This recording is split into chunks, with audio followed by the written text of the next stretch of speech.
দিয়েছেন। ফিলিস্তিনে আমাদের যেই মুসলমানদের প্রথম কিবলা বাইতুল মুকাদ্দাস, সেই বাইতুল মুকাদ্দাস মসজিদ আমাদের কিবলা ছিল। এইটাকে আমরা কিবলার সম্মানে এখনো দেখি, কিয়ামত পর্যন্ত এটাকে কিবলা সম্মানই দেখবো। যদিও আল্লাহ বাইতুল্লাহ শরীফকে আমি করে দিয়েছেন, এরপর সেই কিবলা কিন্তু আমাদের হৃদয়ের কিবলা। কথা বলে ঠিক কিনা? তাদের অত্যাচার এটা আমরা মেনে নিতে পারি না। ইহুদি খ্রিস্টানরা আল্লাহর পক্ষ থেকে লানতপ্রাপ্ত, আল্লাহ ওদেরকে মালউনিন বলেছেন। কাজেই লানতপ্রাপ্ত অভিশপ্ত দল এরা পৃথিবীর থেকে, পৃথিবীর মানচিত্রের থেকে অবশ্যই নিশ্চিহ্ন হবে।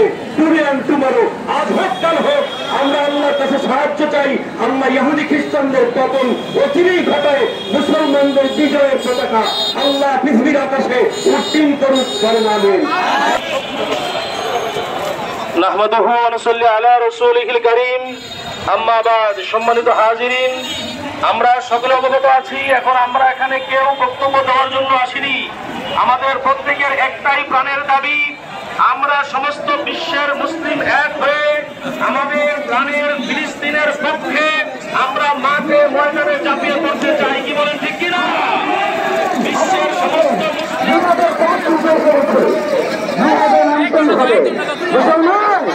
মুসলমান, তুমি যদি এখনো ঘুরিয়ে থাকো তুমি মুসলমান না, তুমি কাফের। তুমি যদি ঘুরিয়ে থাকো তুমি কাফের।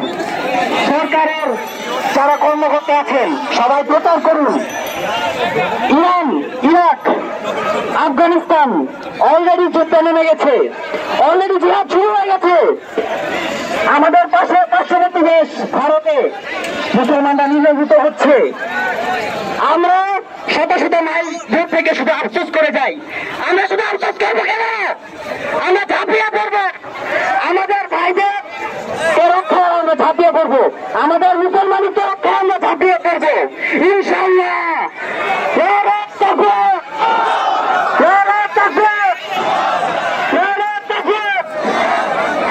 সকলে একটি স্মার্টফোন ব্যবহার করেন না? সকলের স্মার্টফোনে প্লে স্টোরে যাবেন, প্লে স্টোরে গিয়ে এই পাশে একটু থামেন, এই পাশে একটু থামতে বলেন। প্লে স্টোরে গিয়ে একটা অ্যাপস নামাবেন, অ্যাপসটার নাম হচ্ছে নো থ্যাঙ্কস। কি অ্যাপসটার নাম? কি নো থ্যাঙ্কস। এই অ্যাপসটা যত ইসরায়েলি প্রোডাক্ট আছে সব প্রোডাক্টকে ইন্ডিকেট করতে পারে। আপনি এই অ্যাপসে ঢুকে দেখবেন স্ক্যানার আছে, স্ক্যানার দিয়ে আপনি যে প্রোডাক্টটা দোকানে কিনতে যাবেন ওর প্রোডাক্টটা স্ক্যান করবেন, দেখবেন ওই জায়গায় রেড সিগন্যাল দেখিয়ে বলবে এই প্রোডাক্টটি বয়কটের তালিকায় আছে। সবাই তো অ্যাপসটা ইউজ করবেন ইনশাআল্লাহ। সবাই এই অ্যাপসটা ইউজ করার মাধ্যমে যত ইসরায়েলি প্রোডাক্ট আছে সবকিছু বয়কট করা সম্ভব হবে ইনশাআল্লাহ।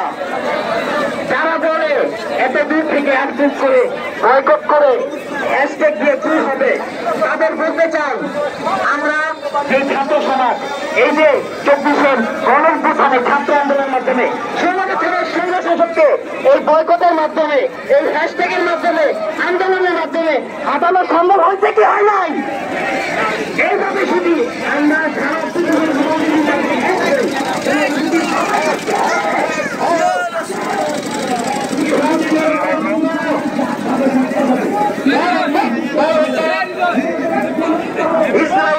আমরা ইসরায়েলের চামড়া, মুনাফিকদের চামড়া, ইহুদিদের চামড়া, মুনাফিকদের চামড়া, বিশ্বের মুসলিম এক হয়ে লড়াই করো, বিশ্বের মুসলিম